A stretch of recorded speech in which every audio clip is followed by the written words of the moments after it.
Welcome, legends, to another 180 podcast. Aaron Macy, Reni Matua. We're going to talk a lot about this time of the year, some big ins around Origin time, finals time. We'll probably delve into a few clubs that are really critical stages of their season. Brisbane obviously are on a bit of a run. You got the Sharks nose diving, Roosters going well. Dragons, Cowboys, a lot of drama associated with them two teams at the moment. We'll get into that in the preview, but firstly, here we go. No, I just like checking in. I like checking in every week. Yeah, because this time last week we sat here, and both of you said that you're on a new path. Yeah, the train, I believe. I've started sobriety 3 months. When? Monday. Hang on. So. This was last week, though, you said it. It was a warm-up round. It's like trials before game one. It's Groundhog Day on this podcast. It isn't. Mate, I hear the same shit every week. Would you like to jump on the train? Would you like to frame a market, Braith, whether I get through the 3 months? Fuck, you're $1.01 for fucking up this weekend. I should give you more support. I did 3 months last year. You did, yeah. It was a long time ago. But I should give you more support. Rennie, how'd you go? A big 3 months. Mate, I'm still on the train. You're looking very brown. Have you any secrets? He's half Samoan. Yeah. Oh, that helps. Yeah. Thanks, Brad. Good clarify it. What do you think, Tommy Gunn? Look good? No, mate, we went to Tanuki was fun, mate. Tanuki was good. Shout out to our boy Jung. Yeah, Jung. Looking after us. Good night. Where did we go? Saturday night we went to Tanuki, didn't we? 8 o'clock's a late dinner, isn't it? 8 o'clock. That was pretty late. No one passed out this time? You didn't pass out this time? No. Got See, through progress. Got through it. We're all about progress on the 180 podcast. Great meal. Did you meet any potential future prospects or mothers of your children? No. No? None? No, it's very quiet, mate. Just had my dinner and went home to bed. Can I ask you again, did you meet any women at all? Said hello to a couple. Any numbers? No, nothing? Nothing, mate. Don't bring my love life onto this podcast. Why not? Mate, it's family here. Yeah. No, mate. Let's move on. Oh. Wow. Give the fans something. How are you, Braith? Yeah. How are you going? Good, man. Yeah, you all right? Very good. Yeah. Just same. It's Groundhog Week for me. When do you start your Saturdays? I feel like you're about to ask something else then. Start Super Saturday next weekend. So my last weekend of freedom. Yeah. Well, I got the kids. Well, does that mean you get Saturday nights? You could have a little bit, get out a little bit more, or? Nah, because we don't get off air till around 11ish. Oh, really? Yeah, so no chance. That's my bedtime. So where did you go after Tanuki? Because you smoke bombed me. We're out to dinner together and you smoke bomb me. So where'd you go? I'm good for a smoke bomb. You know that? He's the only bloke that can smoke bomb his own house. He's actually, we've had a house party at your joint, true. and you've said, don't tell anyone I'm leaving. And everyone comes, where's Braith? Don't take the focus away. Where did you go? Just went to meet a friend, Reni. Oh, okay. Yeah. Good friend of mine. Yeah, excellent. It was fun. Very good. Yeah. Is that all you got? That's it. That's great. All right, let's get in the footy. Now, we're going to start something a little bit different this week. Well, we're going to talk about Origin, but there's been a lot of chat around top 10 Origin players ever. Matty Johns and Cooper Cronk on Matty and Cronk Fox League come up with their top 10. Interesting, Matty went with Cameron Munster, which has been a bit of a topic of conversation after his man of the match performance as captain in game 2. Cronk didn't have him in his, and then people are kind of speculating around, Cameron shouldn't be there. Some people think he should.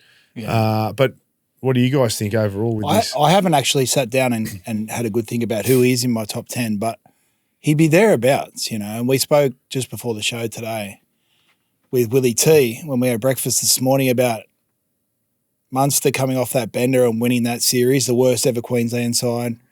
You got the Wally Lewis medal too. The Wally Lewis. Well, Willie Tonga is a good mate of ours. Yeah. He had him in his top 10. He had him top 3. He's an Origin. He had him in his top 3. Wow. And he's a Queensland legend himself. Got to get Willie on. For sure. Yeah. And the thing with Cam is that you got to look at his roster of players he's had compared to that team. The 8 in a row. Yeah. That's a fantastic point, isn't it? Well, it is. I mean, especially as a half, knowing who you got around you. Yeah, and everyone's got, Thurston, Slater, Smith.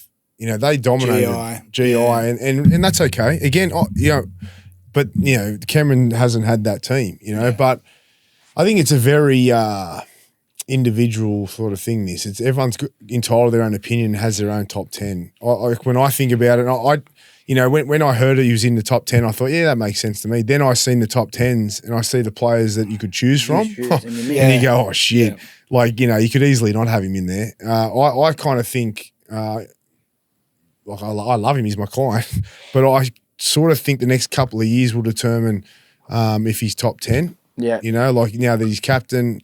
The performance last week, that only helps, but, I probably think he's on the edge of it. And if he sort of flourishes, put it this way, if he comes out and they win game 3 against all odds when he's just been made captain and he's already one of the greats anyway, and he goes bang, bang and they win the series, I think he moves into that top 10 without any question, without any doubt. But that's a long way away. You made a good point this morning about how much pressure he was under in game 2. Getting the captaincy and then winning that game over in WA. Yeah. That's huge amount of pressure. Yeah. He gets to see and he stands up. I didn't mention it, but I was nervous because I'm thinking, no one's giving him a chance. Everyone's saying New South Wales are going to win 13 plus. He's just got his first captaincy, for Queensland and really could have been handed a grenade in that situation, heading over to Perth. The Blues have smashed them. They got a better team. They didn't even play their best game 1. I'm thinking if he loses and gets hammered, as captain of Queensland, his first captaincy, he could even lose it. Who knows? He had a lot of pressure, and to come out and not only win the game but get man of the match, that was a big result for him. In our preview with that game, we pretty much mentioned that they had to come up with some different kind of game plan, and he was just everywhere, wasn't he? He played off script, bouncing around, taking hit-ups. Harry Grant was outstanding. Yep. And when you've got that coming at you, when you're defending in an Origin game, I believe, when you don't know what Cameron's doing, it just creates too much chaos around the ruck. Yeah. And that's what they did. I said it like in the preview. I said they're going to be an entirely different team. They'll start fast. They won't start like they did last time. I'm not blowing smoke up my own ass, but I did say it. And I said if you kept an eye on Cameron and Harry when they went back to Melbourne, they were filthy at their games in game 1, and they wanted to focus on running and being physical and you saw that game. Harry was fantastic, and Cameron just ran, which I knew he was going to do. So it worked. The problem, I wouldn't say a problem, but now heading into game 3, they're going to be ready for it now. Even though they would have been expecting it, it's easy to expect something, but then to actually for it to happen and defend it is different. So that they'll be ready, and they'll be ready for a fast start. They'll be ready for that. And you know what? New South Wales were 5 minutes away, if that, from winning the game. They're under pressure. Max, Tinfoil hat. Oh yeah, here we go. Tinfoil hat. Well, let's touch on that. Let's touch on that. We haven't really done the review of Origin. We won't go too deep into it, but the referee, the result, Queensland have got their backs up, and Gordy and the journos who were Queenslanders are saying, you just want to blame the refs and yada, yada, yada. But it's hard not to think that there was a big shift in that game compared to game 1. And I don't care what anyone says, the records over the years, the penalty counts over the years, I've never seen an Origin, first of all, so many penalties. Yeah. But then 9 penalties after 45 minutes to 0. That's crazy. It is fucking unheard of. Yeah. Unheard of. We watched it together, right? And it wasn't until I heard the commentary say that it was 8-0 or 9-0. So I didn't notice it as much when you're watching it in the heat of the game. Did you notice it? He looked like Terry Crews on the dance floor. John Claude, our man, blowing that whistle. Yeah, I know. But as the game's flowing, there's set restarts, penalties.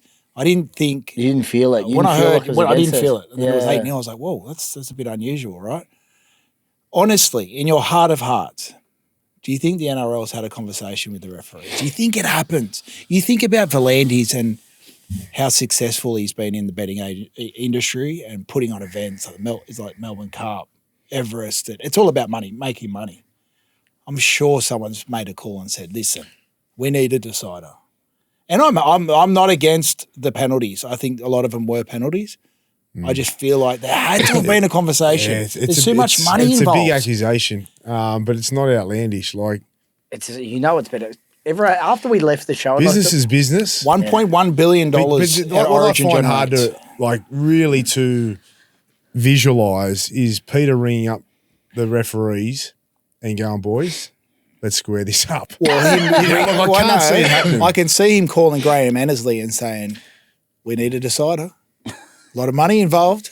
Yeah, see, I can't. I know, at least I understand it. Like what you're saying is, and a lot of people have the same opinion. Yeah. A lot. Yeah. And, it is huge for Origin. It's $1.1 billion Origin. Yeah. That's how big we're talking. Game 3 would be a lead balloon if it was over in Perth. Lead balloon. Over. We would never be talking about We it. wouldn't be talking about Origin. How much is a phone call?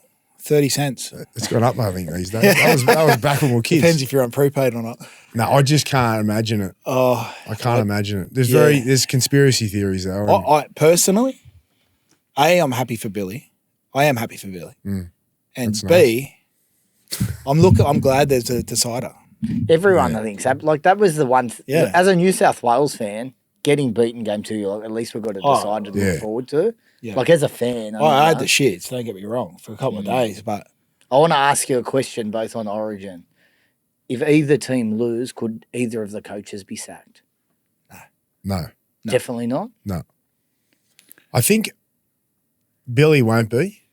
Definitely. Laurie won't be either. Laurie, if they got smashed, Ooh. geez, it'd put some heat on him because they're in have to. the Like, have a box look at seat. And because he doesn't have a great record as it is, and he's finally in the box seat, It was more led towards he's him. one out, one back, and he blows it, he'd be the one under more pressure. Yeah. Billy, after game 1, was not expected to win this series at all. And even before game 1, probably was the underdog. That's what, Well, it was. The market said they were to dressing win the unwinnable game, I didn't think it was. I thought it was winnable, and I thought a lot differently to everyone else. But to most people, it was unwinnable for Queensland. To do that and not change the team, I think he's safe off the back of that. And Queensland more likely to stick. But I don't know about New South Wales because Madge did such a great job, and then he's coming with pressure anyway, Laurie, and they've won that first game.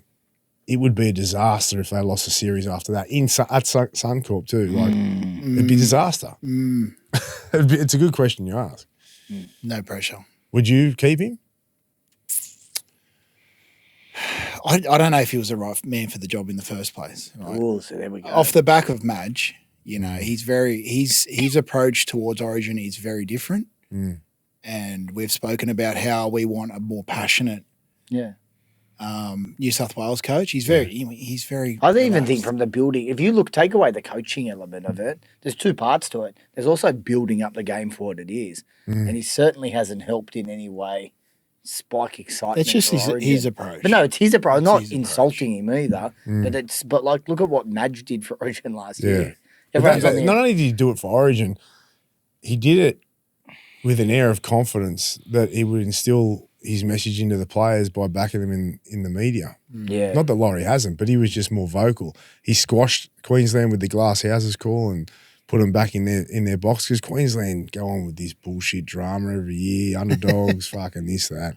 Like, it's get the music out. Even Billy's press conference, like, we're Queenslanders. He did it again after they'd won. He was crying before the game, doing press conferences, and then all of a sudden he was on the verge of, if he'd lost that game, back to that, because of the situation he'd put Queensland in with that stupid fucking reference to Paul Green. Billy wasn't, he had every right to come out and say the majority of what he said, in that press conference a couple of days out from the game. And I think he's right. I'm big on mental health, and not everyone does know how you're feeling or if you can handle certain comments, and you got to be careful what you say about people and how personal you get. Even though I don't think Grubb is that bad, to be honest with you, I think it's on the lower scale, but I think it would have been a good message to send out to people about men's mental health and well-being and all that, because I'm a big advocate for it. So I thought that was right, but then to include, Paul Green, who has taken his own life, whose family weren't aware of that he was about to make those comments, and then it sort of brings that whole, their father and their husband took their own life, and to bring it back up and put them front and center in the media, and have them have to relive and go through all that again just because some guy's trying to win an argument with an ex-player, I thought was just so out of line. Yeah. And then he had to do a press conference the day of a game, state of origin to apologise, that's unheard of. Yeah. So just peeling back, if they'd lost the game too, he was on the chopping block, I reckon, because he Yeah. It took a very dark turn, and I just didn't understand how we got to that, you know. And my interpretation of a grub is a lot different to what Billy's is, obviously. Like, Mine's for half me, a if someone- compliment in footy. Well, that's exactly. That's for how I me, look if you at call it. me a grub, I'm Yeah. saying you say that I played hard, I played dirty. Yeah. And I was good at what I did. Correct. And that's how I took it. But the interpretation that Billy took, You know what? I've looked into it. I thought Billy's always been successful at whatever he's done. yeah. He's the golden child, really. Like, and rightly so, because one of the greats, Yep. and then his transition into the media has been seamless. Yep. And he's so clean cut. He looks at me in Bucks. He's very classy in the way that he delivers his messages. Yep. And he isn't highly critical of anyone. He's quite, balanced and diplomatic in that regard. And for the first time in probably a long time, it's probably since he played and he was getting a bit of the criticism around the style of which he played, he was under the pump. He'd lost game one and they were not good. And then he had heat coming on him and he got boxed into a corner.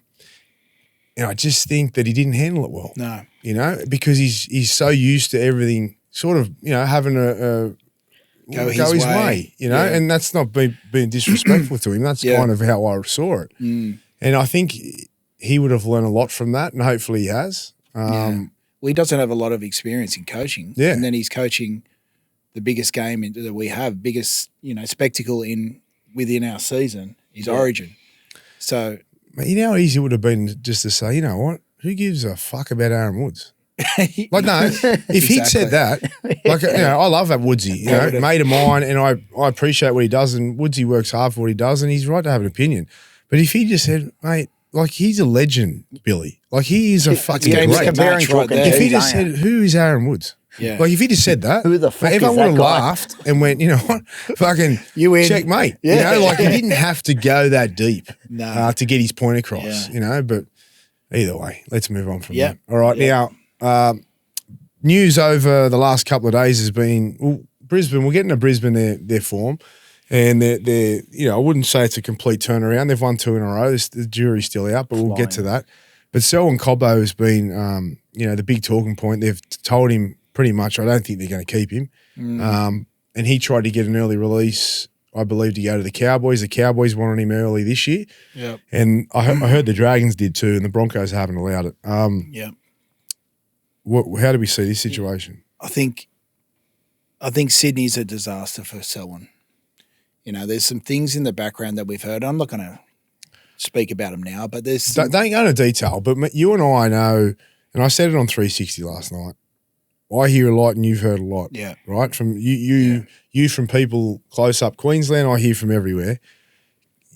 Let people know, though, who are listening to this or watching it, that there is a different story here. Yeah. You don't need to give detail, but it's not just Brisbane don't want I it. think Billy Walters' comments, what did he say? He said He's the final love of footy again. final love footy. It sort of explains the situation, right? And it makes me think about what Gordy said as well when he said last night about the Pearl, how he was set in his ways, and Wayne Bennett said, and Gordy approached Wayne Bennett, and Wayne pretty much said, look, I'll worry about the Pearl, Steve Renouf, you worry about your game. It reminds me of a lot of kids I grew up with that came from areas that were a lot harder than most of us. Yeah. And rugby league isn't everything to them, but they're so fucking talented at the game that they're not as invested as most people. Now, I want to be careful how I talk about this. When you've got someone so talented and you put your arm around them, it gets the teammates offside. But when you want to bring the best out of them, sometimes you got to put your arm around them. Yeah. And you got to understand where they come from, how close they are to their family. What does rugby league actually mean to them? In our day and age, when it comes to professional sport, you've got to be all in. You've got to be all in. You can't get away with certain things these days because it is that team first mentality. It's a tricky situation for Selwyn because I think someone like him, given what I can understand, Sydney would be a disaster for him, Yeah. an absolute disaster. I think if he's going to continue his footy career, he needs to be in Queensland, whether it be Dolphins, whether it be Cowboys. Sydney is that fishbowl, like eyes on. It did work for Buddy Franklin to some extent because he came to Sydney. I didn't see much of him, but the only person I see working for Selwyn is Wayne. Well, yeah, so I'll give you. I love that you said it. And we touched on this last year because there was these little whispers that he could end up at the Roosters that we'd heard, and I asked you. There's a little bit, and I'm not saying it the same ability but Latrell and him have certainly got some similarities. Yeah. Latrell loves going back bush, and you see that Latrell thrives under a coach like Wayne who puts his arm around him. Yeah, that understands. Could you imagine Trell under Madge? No. Oh, no way. Wouldn't No way, it happen. wouldn't. And so you can see So that you've got a juggling act from coaches and organisations where they say, all right, this guy is so talented, but am I willing to give him some leeway around certain areas at the expense of losing my team? Does that make sense? Yeah, big time. Just off the back of that, I think you're spot on. Madge isn't the right coach for Selwyn, and Selwyn's the right player for Madge. And it was never going to be a match made in heaven. So, and you're right. Like you mentioned that Brian Smith, the Pearl wouldn't have played anywhere near as good and reached the heights he would have under a coach like Smith. And that's no disrespect to Brian. He's probably the smartest coach I've ever had, but very different in the way he approaches players and deals with them. But I think in this instance, I think she actually think it's more severe than a Latrell situation. In terms of playing abilities, you're right. He's probably aligned with a Latrell, even GI, his potential. But I think they've tried so much with him. This is the thing that a lot of people don't know. Like, he's missed games just because he didn't feel like playing that week. That's the type of levels we're talking about. He's been homesick. They've let him go back. He played under one of the most relaxed coaches in the world in Kevin Walters and still struggled with that. Yeah. And now he's got one of the most intense coaches with Madge. So it's really up to Selwyn here to get his life back on track or get to a point where he either loves the game or he doesn't. They've given him a lot of leeway already. Yeah. We wouldn't know half the stories. There's a lot more stories that are Latrell that no one knows too that I've heard through the Roosters that the leeway and, they actually work with these kids now. Yeah. They give them every opportunity. They let them go see their family. They let them go back to the farm. They understand, that they are away from – it's hard. It's hard. It is difficult. So Brisbane have done all that. So it's really up to Selwyn. And he gets homesick and he lives 2 hours away from Brisbane apparently. From Cherbourg, From Cherbourg, right? So, all this talk about Sydney, I'm with you. I don't think it would work. I mean, Mal's talking about him going to Perth. Can you imagine him going to Perth? If he's 2 hours away from home and it doesn't work, how's he going to go to Perth? Yeah. Wayne could end up at Papua New Guinea. Could he go there? Well, then he's in Papua New Guinea. He's a flight away. Well, so you could keep saying all these things, but at the end of the day, Selwyn's got to realise, is it for me? Yeah. The sacrifice and maybe the discomfort and the loneliness and being away from my family, is it worth me playing professional rugby league anymore?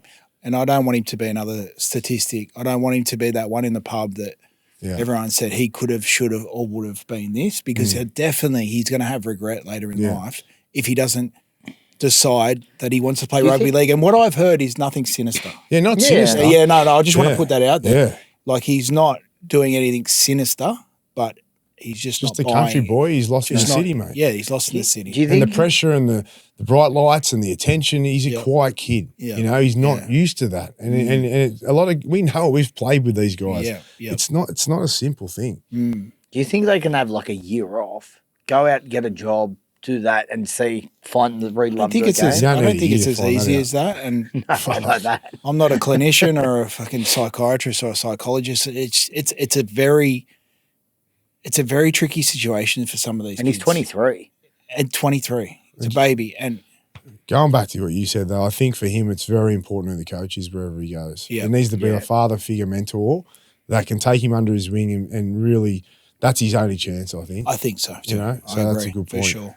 All right, we could talk about where Selwyn may land, but he could play anywhere. Like, he's such a talent, and every club would want him, especially at the price they're going to get him at the moment. So he's at the Chalks.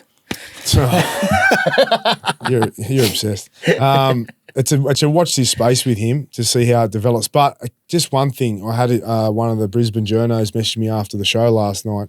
Selwyn, because Gordy and Crawls was saying they were big on why wouldn't the Broncos let him go if he wants to go, mental health, all that. They're making a bit of a run now, the Bronx. If they can just get him back in, look after him, imagine him coming back at the back end of the year. If they can get on a bit of a roll and momentum, I wouldn't let him go either. No, I wouldn't let him go. No way. His contract He's too important. Like, why would you let him go? No, he's a freak. Because if you can find a happy medium there. If you can get him at 80%, he's still better than most. He can win you a premiership. Yeah. They won't be letting him go. He can be a massive difference. So I don't know if they've written that today. I haven't seen any of the papers, but they won't be letting him go. How Ginger Reese looks. Yeah. He doesn't look well at all. You were saying something about PCL injuries that Billy carried one, so I don't know too much about that side of the knee injury, but he doesn't look comfortable. He's playing well. He's playing well. I think it's when you're not thinking about it, one of those injuries, like it's going to be uncomfortable. When you're in the heat of the battle at high intensity, you tend not to think about it, right? You just play. But in a warm-up, because he looked shot in the warm-up. He looked It's done. cold. You got to warm it up. You're not playing yet, so you're thinking about it more, and it's a different. Is he playing up to the cameras a bit? Yeah, big time. Loves it. I just wanted to put that out there. Loves the cameras. Loves the camera. He then started slapping himself and punching himself in the head. Did he? Knew she had to know the cameras were on. He's got something like 500,000 followers, doesn't he? Yeah. That's because he punches people out. Like Reggie the Rabbit. All right, let's follow up off the back of that game and talk about Nicho Hines. I know that I don't want to talk about this too much because Nicho gets spoken about all the time. Poor Nicho. But I think you have to, given that they're sort of nosediving and the performance on the weekend, and it's kind of one we've seen. Yeah. Yeah. Trinder wasn't great either. No, he wasn't. No. He put that ball out in the full. It was the last 10 minutes for me that stood out. The 7-tackle repeat when he tried it. Well, they needed points, and he's just put it. He's not. It wasn't even close. It was nearly over the dead ball line on the full. There was a drop ball. There was a couple of missed tackles. I think he missed the tackle on Reece Walsh when they went through. Yeah. That one where the try was given where he could have got off the lead runner, he kind of got tripped. But having said that, it's the last 10 minutes where he needs to stand up, needs to be able to ice a game. On that kind of money, the pressure just got to him again. And it's for me, Fitzy needs to make a decision soon. What's that decision though? Well, he's not your answer at half. But if he's not your answer at half, what do you do? Yeah. Well, there's talk about fullback. I know that Will Kennedy's off contract. I feel like that might be coming if they're not going to re-sign Will Kennedy. Would you be happy with him at fullback? Yes. Yeah, I think so. Got more. He's not making decisions. Keep him out of the kicking game. He's there to run. Yeah. I got a question for you. Big Luke, I was chatting to him after I had the text discussion about Nicho last night, and he goes, you watch him early in that game, he plays better because he's running the ball, he's playing free. Everyone talks about Nicho trying to become a game manager. So he goes, they start the game good, they get out in front, and then he gets into his head, I now need to manage this win. No, it's obvious. Like I've said it a million times. He is playing with hesitation because he's not confident, and you can see it in his eyes. When there's freedom and the pressure's not quite on, and they're playing to their game plan, they're executing, and they're midway through a game or start of a game, he's the old Nicho. But the second that it amps up, and the second the game's on the line, and he needs to get that ball and say, "Follow me, boys. We're going here, there, wherever, and we're going to win this game.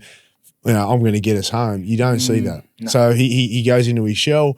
Everything is like sort of he's like a deer in the headlights. Yeah. It's he needs to play 6 or 1. It's like he's just there's hesitation in everything. He gets the ball and there's a bit of stuttering, and it's the difference between when there's no pressure on to when there is it's light years. It's fucking crazy. And when it comes to game, and I feel sorry for him just quickly because we've all been there. I've been there.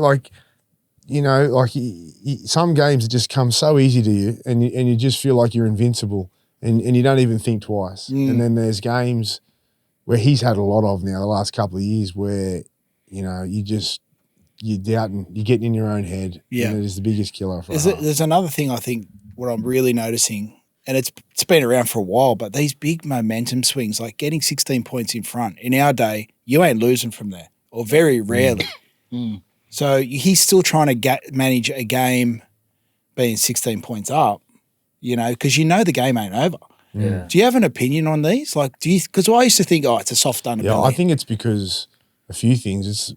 It's probably that a little bit, but also with the 6 agains and the short kickoffs and short dropouts and so much, you can dominate now with possession so much. Discipline is like yeah, crucial. discipline's so important. You can have the ball for a long period of time and put points on very quickly because you're just getting set after set after set. Then when you dominate, you're getting that quick play of the ball. They're trying to slow you down. And then all of a sudden it's a 6 again and it's a 6 again. And then all of a sudden you score and then you're back again. And like you can have 2 or 3 sets in a row from a kickoff. Yeah. And you're in good field position 100%. On their try line.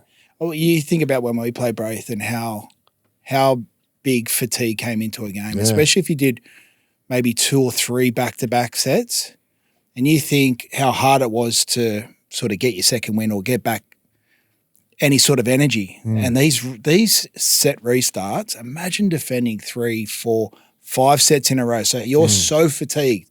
And you think of what's happened to the attacking side. So you've got edge back rowers that might not touch the ball for 2 or 3 of those sets. And then they're running full pelt. Yeah. And you're trying to stop that momentum. Yeah. It's a different These game. swings, it's a different game. And I've got to change my perception on analysing a game now, I believe, because I've always thought, it's soft underbelly, you're up by 20. But it's like, it's been happening all season. Yeah. You're not safe with a 20-point lead. Imagine you haven't had the ball all game and you get one good shot at field position and put points on inside their 20-metre zone. Yeah. And then you put a kick in the in goal area, you get a 7-tackle set, right? You haven't been in there, and then they just do a short dropout. And then they get the ball back. And Lomax jumps up and catches That's it. why I've always It's crushing. So you're not But that happens all the time now. But that's why I hate that rule. And you're not rewarding. I don't like the rule. I think I it's hate shit. it. Yeah. Because You got to earn the right, mate. You got to earn the right. And you're not rewarding. I agree. But you don't get penalised either. You can't go for goal. Like, so the only penalty is you play the ball there. It's a stupid. If you do a long one, you're playing at 30 metres out anyway. But you're not And rewarding. it's easier to defend from there anyway. Yeah.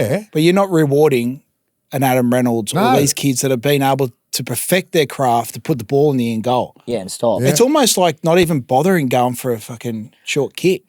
The only time you grab it now is to score a try. It's never to keep it in goals. It used to be. that's like, a good It's not a point. given now. It's like, okay, great kick, but then hang on, you got to defend the fucking correct. 6'8" you wing wouldn't coming as a out of the top of half, you. that was like I even knew it was like playing park footy. You'd was go such and a big play. Every game you'd go to and you'd look to see how deep the in goals were. You'd find deep in goal. You go, how good's this? The rule changes are really dictating the style of our game. But you know what? Again, if you just put all that aside, which we've spoken about, it's entertaining to watch. It is entertaining. And that's what Blandys is all about. Yeah. Entertainment. Growing the game. People complain because the traditionalists and the fans that have been here forever, they don't like it, I would think. But then we're getting more fans every year. The subscriptions, the numbers are going up. The crowds are going up. You know, so at the end of the day, it actually, here we go, drop out. Yeah, well, everyone's in the game at any given time of a match. Like you said, you can come back from 16 or 20 nil. In the old days, you couldn't. So it actually keeps everyone on their toes still. You're not out of it. The fans aren't out of it. I think as well. I think especially you two, but even people that really love the game. I used to love it when it was 8-6 with those Melbourne Roosters games. Yeah, that was Like I love that as a genuine footy, like people play. But I think a lot of the fans, the overall fans, don't love those But even games. if I'm not supporting two teams and I see a great set, I see a great kick, and then I see a short dropout, it's deflating. I was like, what the fuck is that? Pisses me off. It's like, I don't support either team and I don't really give a fuck who wins, but that's not our game. You know, that's just one rule that I'd get rid of. Finishing up on that, Origin 2 is the best example, right? Yeah. It was over until it wasn't. You know, like Fair point. You know, so that was a good example of it. All right, now the Cowboys. Talk about nose diving. Yeah. They're falling off a cliff. Fucking hell. What are you laughing at, Jim? No, I fucking hope they are. Sweet. They've got three in a row. They've lost by lost by 30 plus, haven't they? Yeah. Yeah, and it was the Roosters who got them the other night. But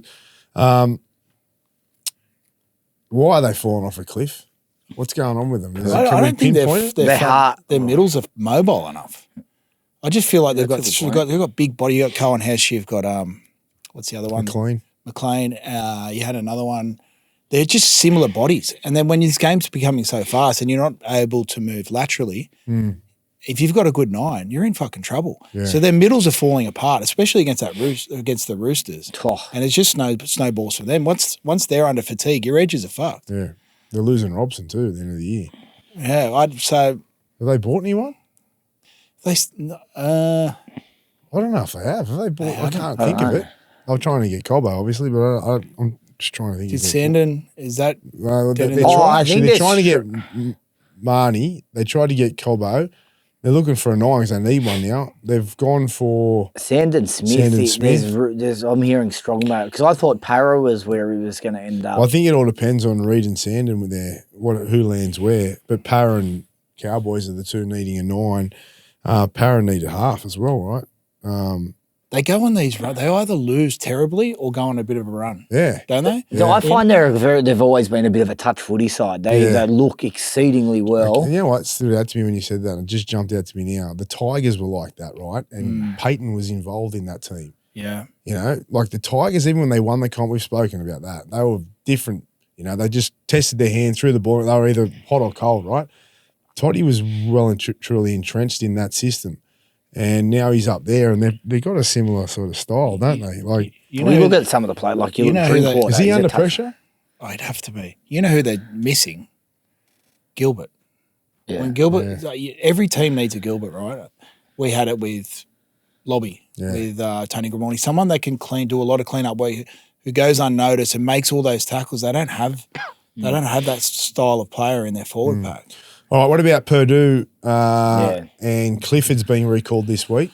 Well, he's fallen on his sword there by making that change, hasn't he? Well, yeah. See, the thing behind this was that Purdue was playing in the centres or wing, wasn't he? Yeah, centre. Centre. He's gone back to centre. But he grew up playing half, and I think he represented in the halves, like at schoolboys and high level.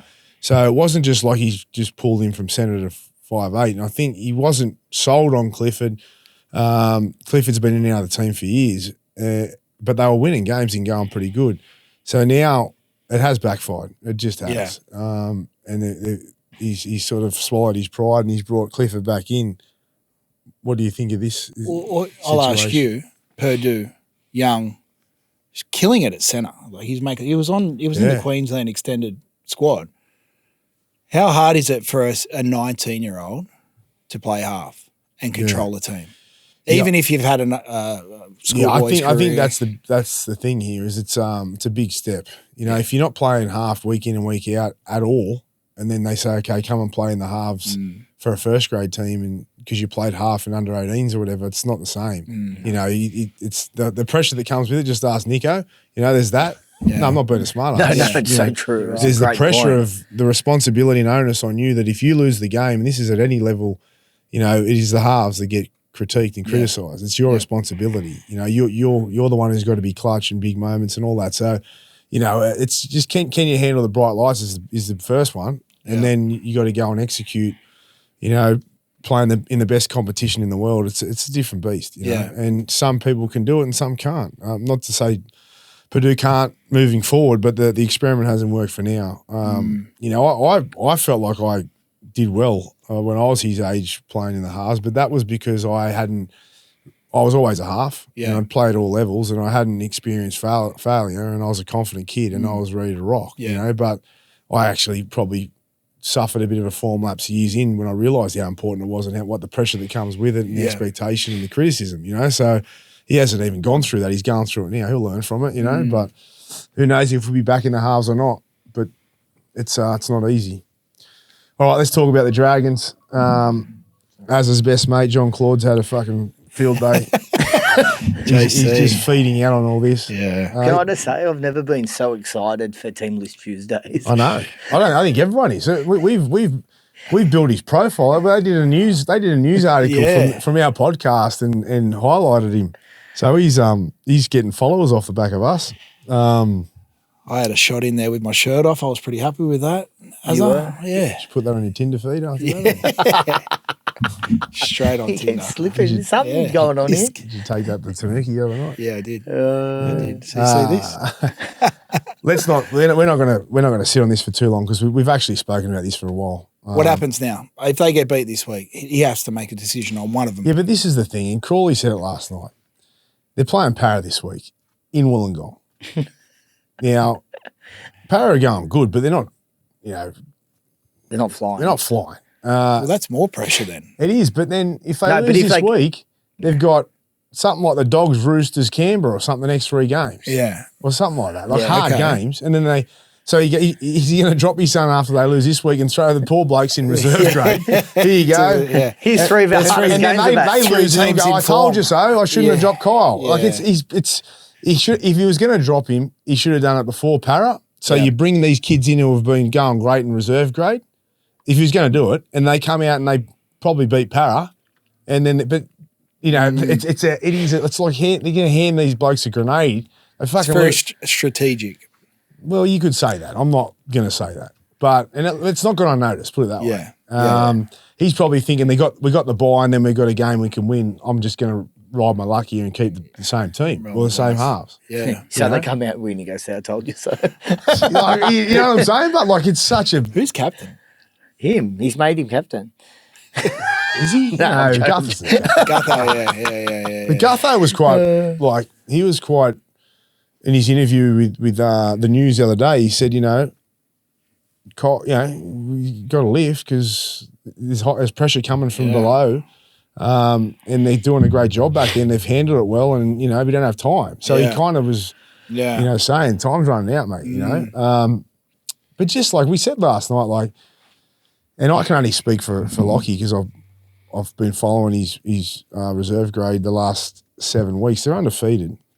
I think he's scored a number of tries and set up heaps. And and he got dropped. Well, this is what Flano dropped him because he said his defence, right? And Lockie's strong point is his defence, but in saying that, he didn't start the year great defensively. And he admitted that. And I actually had words with him and trying to help him with it because it was. But he's also got to understand he's coming to a new system. Yeah.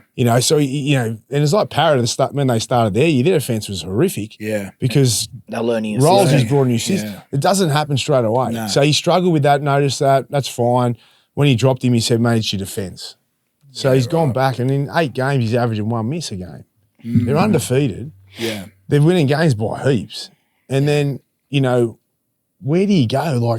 You've got to reward him soon. What do you? Very, I said very because what happens is this isn't just about Lockie either. This is about all those guys. They all get dropped. They go back and can't do anymore. And if they don't get picked again, I believe it creates toxic environment because, and unfortunately for Shane with his son there, they're thinking, well, hang on, we can't do anymore. There's any other way that we can prove to you other than what you've done to us. Yeah. How are we ever going to get back in there? And then because of the situation, and I've heard this from ex-players at the Dragon, so I'm not just making this up either. They talk about it, mate. Yeah. They talk about it. And that's unfortunate and it's a tough situation, but they talk about it because it's the coach and his son in key position, coach, losing games. Yeah, that's ugly. That's a reality. Yeah. Would you, I don't know if this is would you consider moving Lockie on or would the other half? Even the other half is playing back there. It's not just do about they Lockie. consider leaving? Yeah. So the other half who's currently in reserve grade with Lockie's going really good. He's talking to other clubs and I think he'll leave. That's the mail I've got. And Lockie, realistically, mate, we're not going to sit there and it's not like if he can't do any more than what he's doing, he's still not getting picked. There's going to become a point where it's like, all right, we can't stay any longer. Yeah. It's a waste of time. But that's for me and Lockie. That's further down the track. Yeah. I said to him, just keep. Our thing is keep working hard and keep giving him a reason to pick you, and give him no reason not to. Yeah. So he's going in there training his ass off. He's his best kid, he is. He's working on all the areas he's been told to work on, and he's delivering. He can't do any more than that, And I said the rest will take care of itself, and that's where we're at. Yeah, I think Shane needs to pull the trigger on this soon and make some changes and see if it works. See if it is really Kyle. Is it Kyle and Tongia? Is it Kyle and Lockie? Is it Kyle and the other kid? Get the popcorn out because this weekend's game they win and he keeps him, and then they've got a horror run. Yeah. What happens there? Or they lose, does he drop him and then throw them into the deep end against 3 of the best teams in the comp over the next 3 weeks? And Jean-Claude, can we get a live feed of you watching the game? Oh, that'd be great. Can you imagine getting him? Ruthless. We should get him. You should in. do a live stream with him here. We'll do a live stream here. Go watch just to give him a plug. Go watch the spiel on the referee after the Origin. Oh, come on. He had a Viagra in his arm. That's right. He had a Viagra in his arm. That's what he said. He goes, he had a Viagra in his arm. Yeah, and he's blowing the whistle like Terry Crews on the dance floor. I loved it. Mate, some of the shit he says. JC. Just even his little call about them trying to sign Cobbo. He goes, "This is not in our recruitment system." He goes, "We'll wait 5 more years." Until he goes, "We'll end up with Big Dell." All right, I've got one question before we go to the preview. Yeah. We've got one more team to talk about. Yeah. Oh, sorry. So hold your question because you're about to get a boner because we're about to talk about the Roosters. Yeah. And Aaron gets excited, you know. He doesn't need a Viagra to talk about the Roosters, that's for sure. He's just packing on the thumbs. Yeah, the thumb, eh? That was funny last week. It That was was funny. good. That was very How's good. your ass? Thumbs are good. There's your horse. The Roosters, now, we've spoken about them a lot this year for obvious reasons. Yeah. Someone So I have to, I don't want to go back to the Dumb and Dumber stuff with you and Reni. Oh, I think we've moved I on. apologised, didn't I? You don't I need to said, apologise, mate. I Because What? said For my killing pers- Bentley? I think they've turned their season around and they're a genuine, wouldn't say threat, not but yet. they're fucking doing great. They And are. those young kids that have come into that system are outstanding. Yeah, they've still got a long way. We had Crichton and Connor on last night, and they're not getting ahead of themselves. You know, like because they got the bye, and they've got the Tigers, and then they've got a They got tough. an awful run. They got a tough run home all the way through. They got Melbourne twice. They got a hard run, but if they're good enough, and you know, with Sam coming back, mate, that was unfortunate. Sammy's out for another 4 weeks. You know, he broke his thumb, had to get surgery. You had to get surgery. Yeah, I've done the same thing. destroyed So I know the one how he's done it. You destroyed it. I've got a His thumb's still stuck up his ass. How'd they operate with his thumb in your ass? Aaron had to sit there. I've got a question. The issue with the East in the past and was they couldn't beat Penrith, they couldn't beat Melbourne, or they struggled. They very rarely beat them.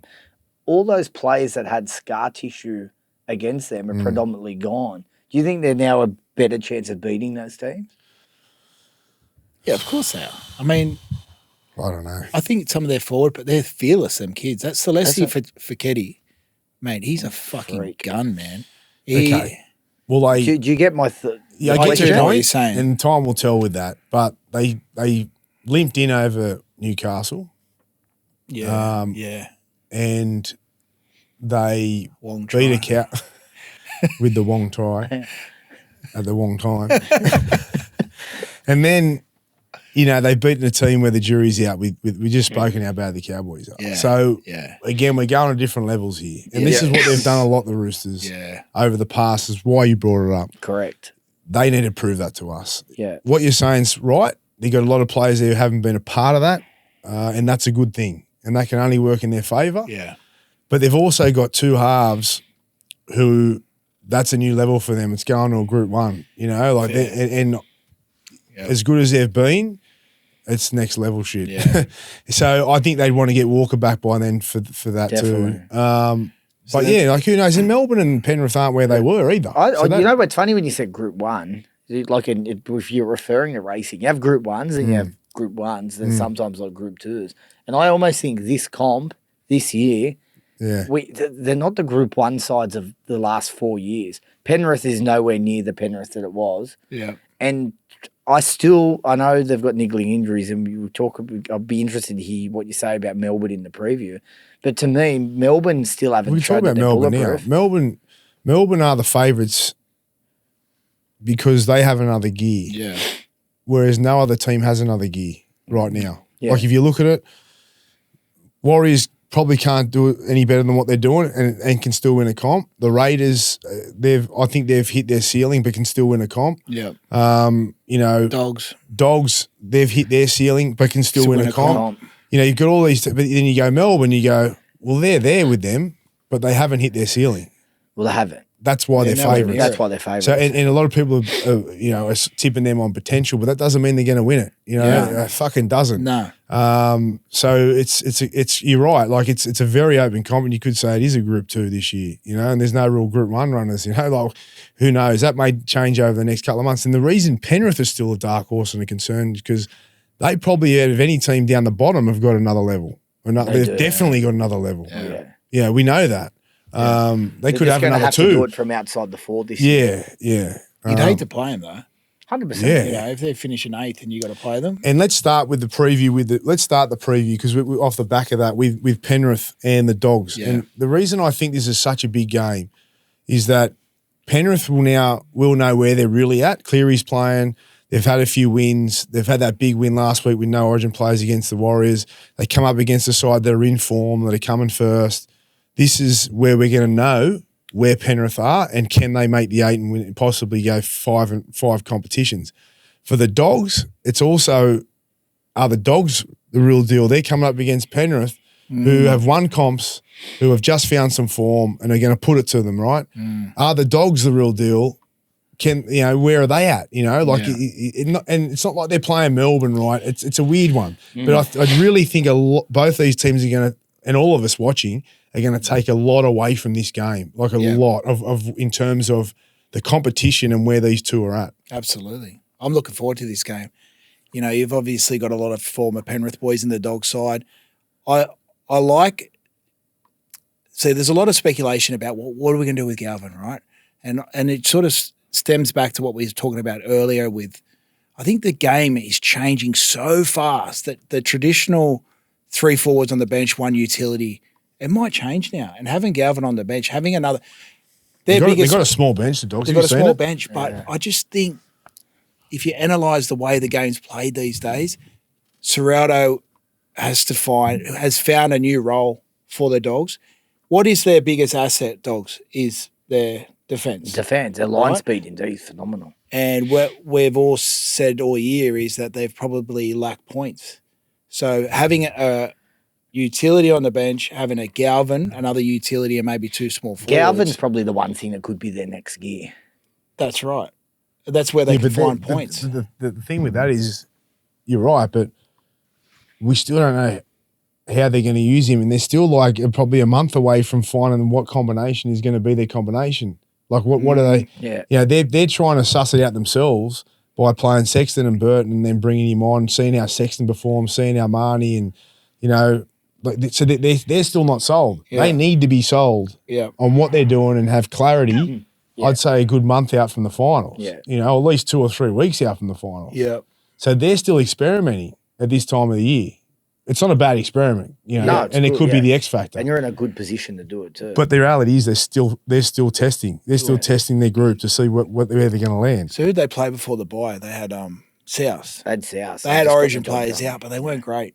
No. They played good in patches. Yeah. Penrith are on this. They've got a bit of confidence. Nathan up in the air, obviously, but a huge win against the Warriors. To go over there and beat them. Goes to show how good that system is. Like Snyder looked so good. Dogs need to put a marker in the ground here and go, right, and put them to the sword. Just really have a good performance when you go, all right, let's set them up for the rest of the year. I feel like it could be a real moment if the Dogs smash them.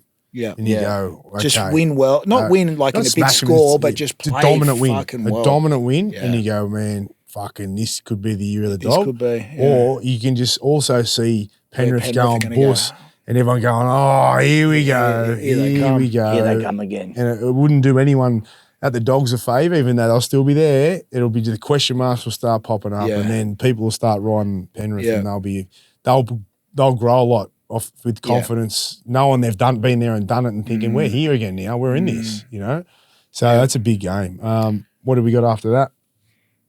I'm going the Dogs. Oh, yeah, you didn't say tip. Yeah, let's start with your tip. Yeah, I'm going to go Dogs. I think they'll make a statement. Yeah. I think they're going as good as what we believe. I'm going to go Dogs in a close one. Close one. Yeah. Okay.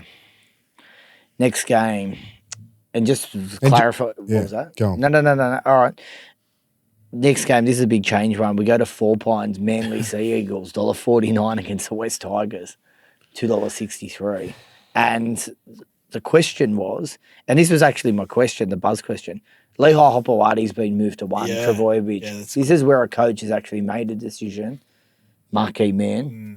Buzz made a statement that Turbo should have been involved in this conversation. I think Buzz was off, personally. I wanted saw to- Buzz's take on that, and I thought he needed to be shown the respect of being moved to centre. I thought, hang on a sec. I'm sure he's been consulted by Seabold, and this is the best decision for the team, right? And I think it's Turbo would agree somewhat. No, Not at all? I don't think he was consulted. Well, he was told. How can you not be consulted? He was told in the, this is what Buzz was saying.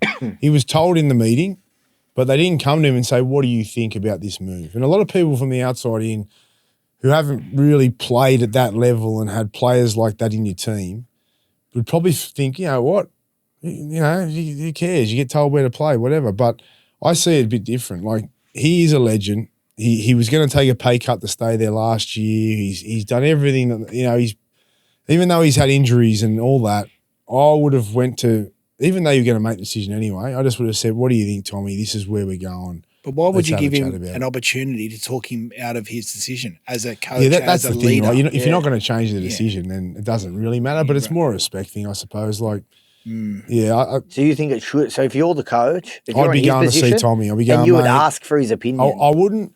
I'd probably just say, listen, mate, I'm thinking of doing this, and I'm pretty confident I'm going to do it.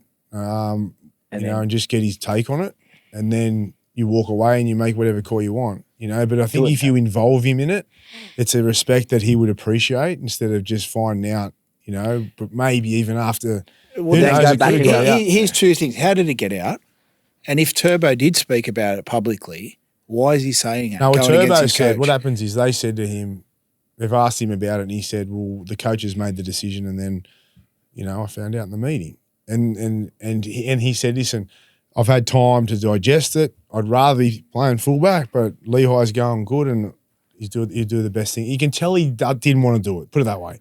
He can tell he didn't want to do it, and he's been made to do it, and he's taken it on. I think he needs to be saved from himself, because let Lehigh, a young kid, take all the carries. I think it's the right decision. I think we said it last week, didn't we? Just stick out in the centre, score the tries. Yeah. In this game, I think Manly. Dream Buller's out. I was about to say I think it could be an upset, but not now. No, Not now.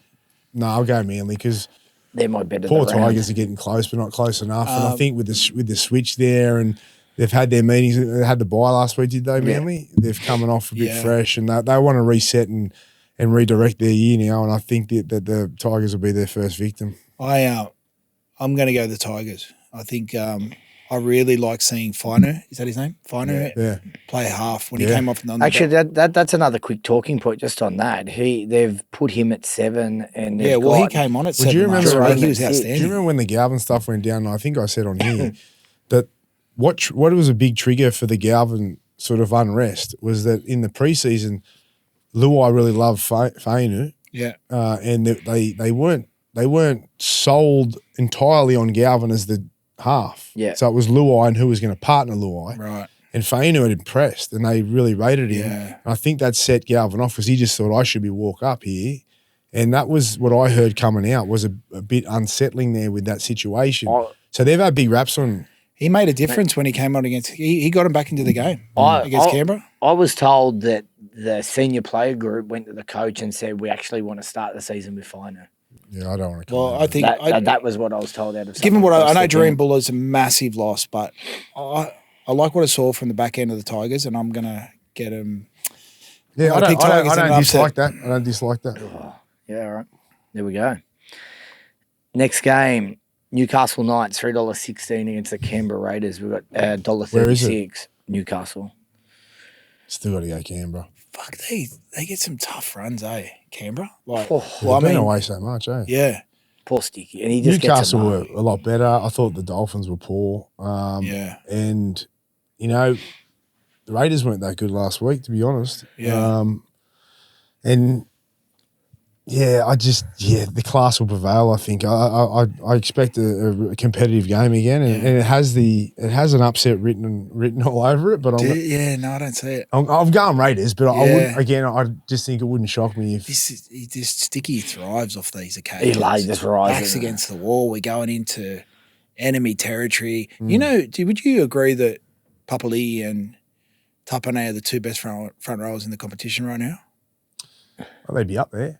Mate, Tapane. I'd say Tapane, I always saw the potential in that kid. He had very similar movements to Sonny Bill, but I just saw him sort of come in and out of games and obviously going up to the front row. But have you seen how chirpy he is on the field now? Yeah.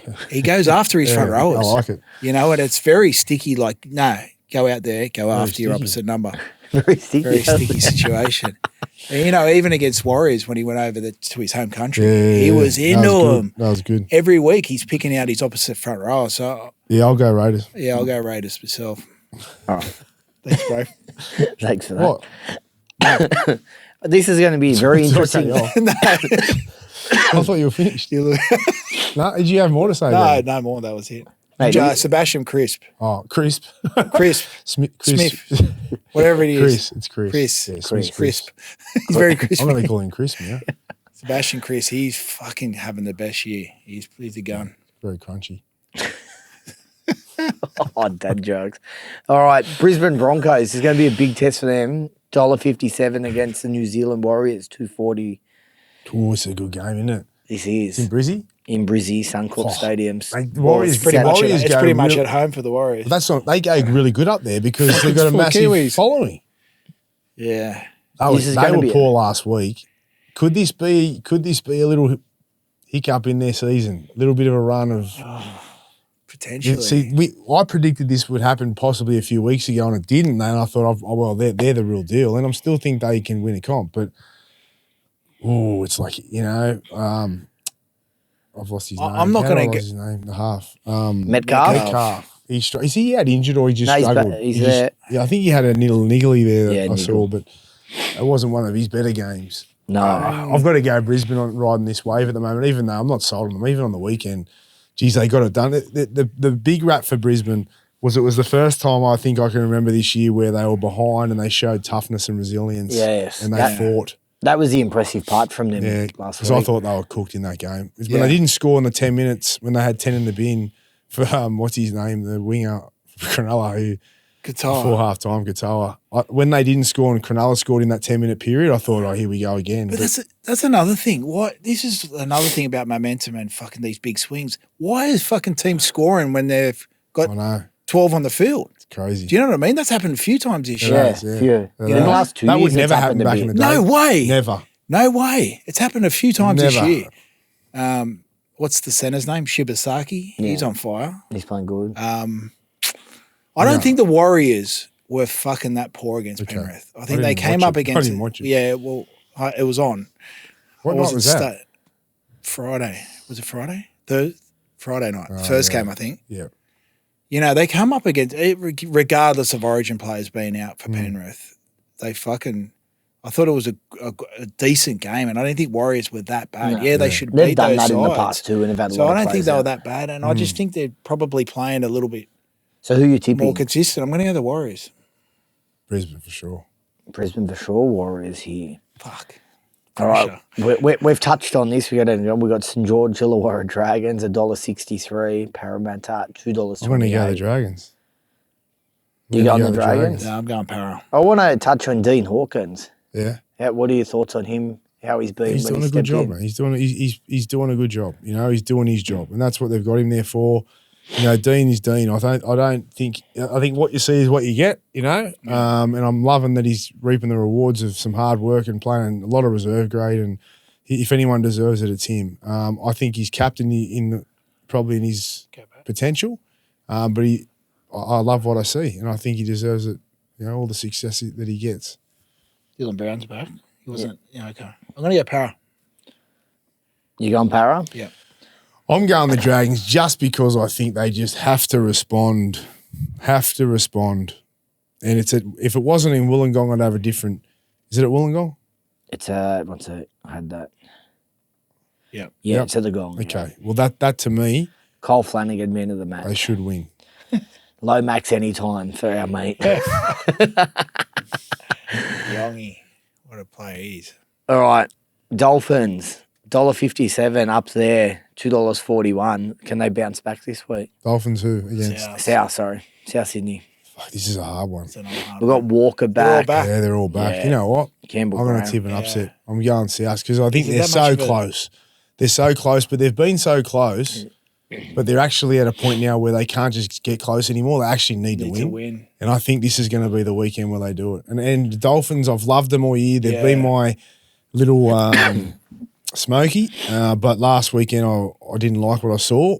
And I think they should beat South, but I just got this feeling this week that it's South's week. Yeah. And they'll up against the Dolphins, Wayne's old team. He'll fire them up. He knows how desperate they are, and he'll find a way to get them up for this one, and I just think they'll win. Yeah, I'm going to go South too, especially with those players coming back in. Yeah. Rabbit Slitro was What's the start in outstanding that last game? week. The start is 4.5. Oh, it's low. Yeah. So that's $1.57, $2.41. It's low. South are really going to be trying to fight I back thought up. South would get a bit more. All right. Rabbits. Who's next? No home game for them at Allianz either, sorry. Oh, Allianz. We didn't talk about that. We didn't touch on They that. would do it another time. Yeah. Let it go. We He's get- won. Now, this is an interesting game for mine. I really want to see them put the foot to the floor. Melbourne Storm $1.32 to a very out of form Cronulla Sharks 3.43. They got a good record against Cronulla have got a down good They there. do down there. They do have a good record. They do. This wouldn't be a high pressure game though, would it? Well, this is the thing. I mean, usually they go into these games confident because they've got a great record, but they're usually going in a better position than what they have. They've lost 3 of their last 4. The way they've lost them has been bad. You know, key playmakers completely under pressure and out of form. I'm going to go Melbourne. Yeah, Melbourne down there. But, you know, we're talking about it on the way here with Melbourne and why they're inconsistent. It's hard to put your finger on it. It just feels like they just blow teams off the park. When you're completing at 74% and have 14 errors in the game, you're thinking, how is a Craig Bellamy side dropping so much pill? Yeah. You know, what are they doing differently? Because if they complete high, they're blowing teams off the park, 40? But do you think the game's changed now that, and this, like as we touched on before, that you actually have to chance your arm that little bit more and offload the pill? When you're 12-0 up, Yeah. you know? I reckon we'll see a switch in them soon too. Maybe go to Well, that's the other find key. that level we've been talking Yeah. about. I don't know. Maybe He's very good at getting him to peak at the right time, isn't he? I'm going to go Melbourne. Melbourne. Melbourne, all right, like an absolute cracker of a game to finish that round. Gold wait for Coast this Titans $2.29, North Queensland Cowboys $1.63. This could be the battle of the coaches. Where's this at, Titan? This is Gold This Coast. is Gold yeah. Coast. Shout out to my little nephew. He's playing at half time for man. Currumbin. Oh, is he? How good? Yeah. Sick. Cody Cub, I'll come up, buddy. Maybe. Maybe. Don't I promise couldn't anything see you can't. myself walking in to watch this game. I'll walk in at half time, watch him play and leave. What happened to the Titans last week? They got Got beat beat by by Para, Para, with yeah. no Moses.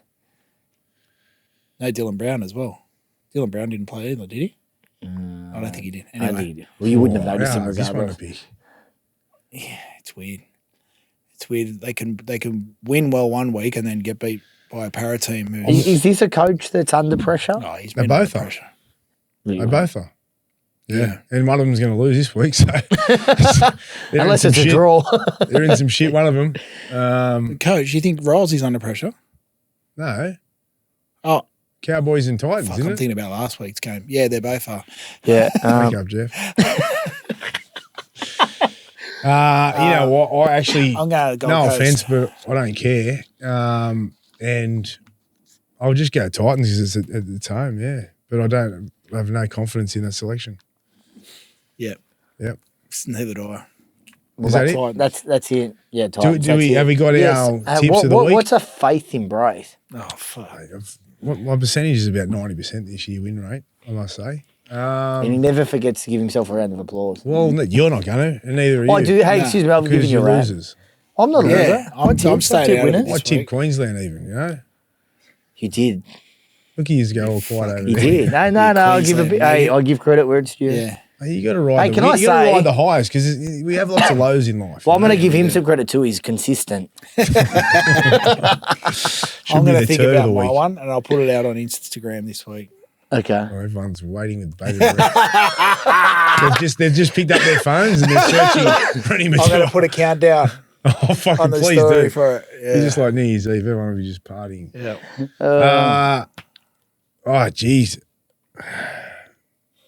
He acts like he doesn't have one in his fucking. He's got one. You know what? Should I go south?